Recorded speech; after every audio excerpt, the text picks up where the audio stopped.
আমরা আশা বাদে রাখি যে এই বছর মনে হয় যাতে ফাঁসি কার্যকর হয়। আমি সরকারের কাছে একটাই দাবি চাই যেন আমার বাবার স্নেহ থেকে যে আমাকে বঞ্চিত করছে সেই জন্য তার প্রাপ্ত বিচার পায়।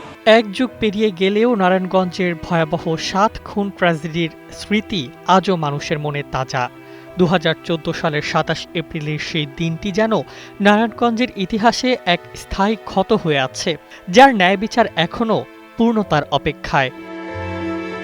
সেদিন দুপুরে আদালত থেকে জামিন পেয়ে নারায়ণগঞ্জ সিটি কর্পোরেশনের তৎকালীন প্যানেল মেয়র নজরুল ইসলাম তার ৪ সহযোগী সহ ঢাকার দিকে রওনা দেন। একই পথে ছিলেন প্রবীণ আইনজীবী চন্দন কুমার সরকার ও তার গাড়ি চালক ইব্রাহিম। ঢাকা নারায়ণগঞ্জ লিংক রোডের লামাপাড়া এলাকায় পৌঁছাতেই ঘটে ভয়াবহ ঘটনা। অভিযোগ অনুযায়ী সাদা পোশাকে র্যাব সদস্যরা তল্লাশি চৌকি বসিয়ে নজরুল সহ ৫ জনকে তুলে নেয়। কিছুক্ষণ পর একই সড়ক থেকে চন্দন সরকার ও তার চালককেও তুলে নেওয়া হয়। ফলে একসঙ্গে নিখোঁজ হন ৭ জন।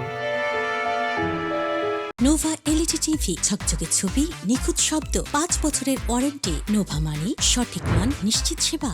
এর ৩ দিন পর শীতলক্ষ্যা নদী থেকে ৬ জনের মরদেহ এবং পরদিন আরও একজনের মরদেহ উদ্ধার করা হয়। ময়নাতদন্তে উঠে আসে নির্মমতার চিত্র। চেতনানাশক দিয়ে অচেতন করে শ্বাসরোধে হত্যা এবং মরদেহ গুমের উদ্দেশ্যে ইট বেঁধে নদীতে ফেলে দেওয়া হয়। এই ঘটনায় দেশজুড়ে তীব্র আলোড়ন সৃষ্টি হয় এবং র্যাবের ভূমিকা নিয়ে প্রশ্ন ওঠে। পরবর্তীতে র্যাবের ৩ সাবেক কর্মকর্তা নূর হোসেন সহ মোট ২৬ জনকে মৃত্যুদণ্ড এবং ৯ জনকে বিভিন্ন মেয়াদে কারাদণ্ড দেয় আদালত। হাইকোর্টে আপিলে ১৫ জনের মৃত্যুদণ্ড বহাল থাকে, বাকিদের সাজা পরিবর্তিত হয়। তবে দীর্ঘ এক যুগেরও চূড়ান্ত রায় কার্যকর হয়নি। বর্তমানে মামলাটি উচ্চ আদালতে লিভ টু আপিল পর্যায়ে রয়েছে।